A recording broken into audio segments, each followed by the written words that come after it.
Did you know that you can grow figs in pots? I've always thought that they needed to be grown in the ground with lots of space because they get so huge. This is not the case, however, and when you plant a fig tree in a pot, their size will be limited naturally. I am really excited about growing figs for the very first time. Shout out to Fig Beard for the awesome and beautiful specimens and for passing along your knowledge. Let's get into choosing the right container, best practices for potting, tips for regular maintenance, and how to support your fig tree through the winter.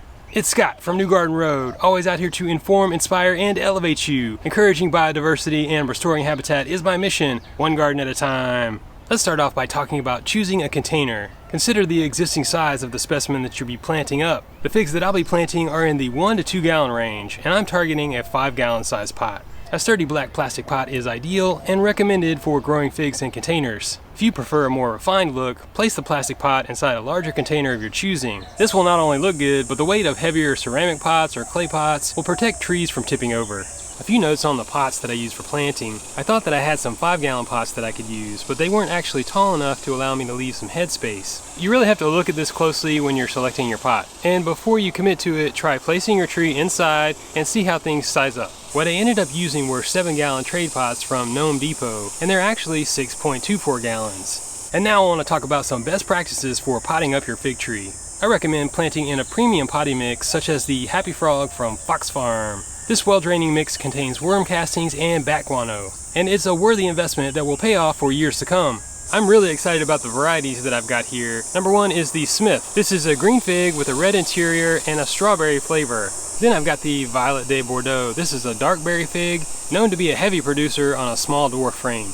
And lastly, I've got a really exciting multi-graft tree. On the one side, you've got the Holy Smokes. This is a brown fig with a honey flavor that evolves into a mild sweet grape. On the other side, it's Raspberry Latte. This is a dark purple fig with a sweet berry flavor.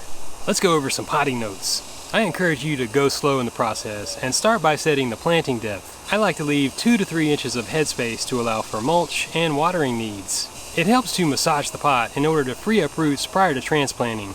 I recommend that you hold the pot sideways before slowly and carefully removing the tree. Be aware that the root ball may be loose, and in that case you'll add more potting soil as needed. Gently firm the soil as you go to eliminate air pockets. Water slowly and deeply after transplanting. Make several passes, observe for runoff, and stop if you see it. I'm top dressing all of my trees with worm castings and pine needle mulch.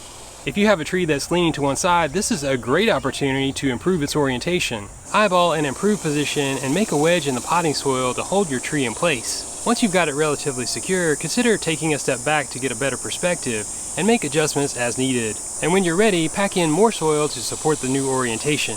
One side of the original root ball will be lower initially, but simply backfill with more potting soil to make a level surface. Removing existing fruit on your tree is optional but recommended, and the reason is to prioritize rooting and establishment. Transplanting can be stressful enough without having to support developing fruit.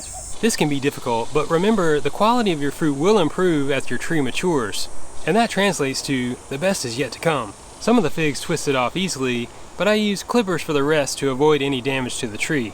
Now I want to give you some tips for regular maintenance. Providing regular water will be essential throughout periods of active growth. When growing in a container, this may be a daily requirement throughout the summer.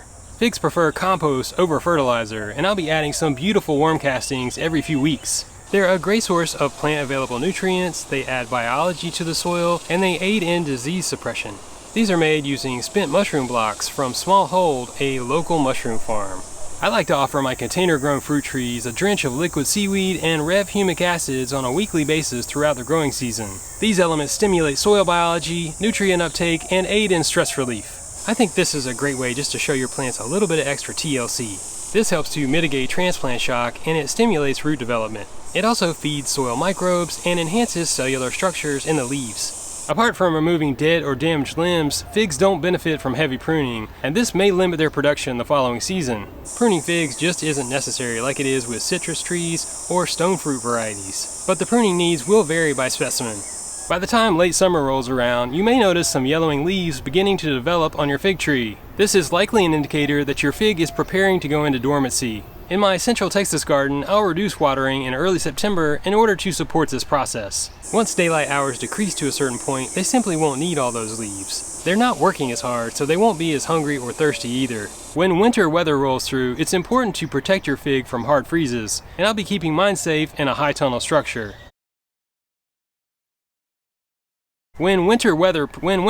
It's important to protect your fig. Shout out to fig, and you want some fine spigs. Yummers. Come on, plane, pass over plane, get on, get. Now check out more awesome gardening videos on my channel, like this video, and follow New Garden Road for weekly content. You can grow figs in pots. Keep it organic.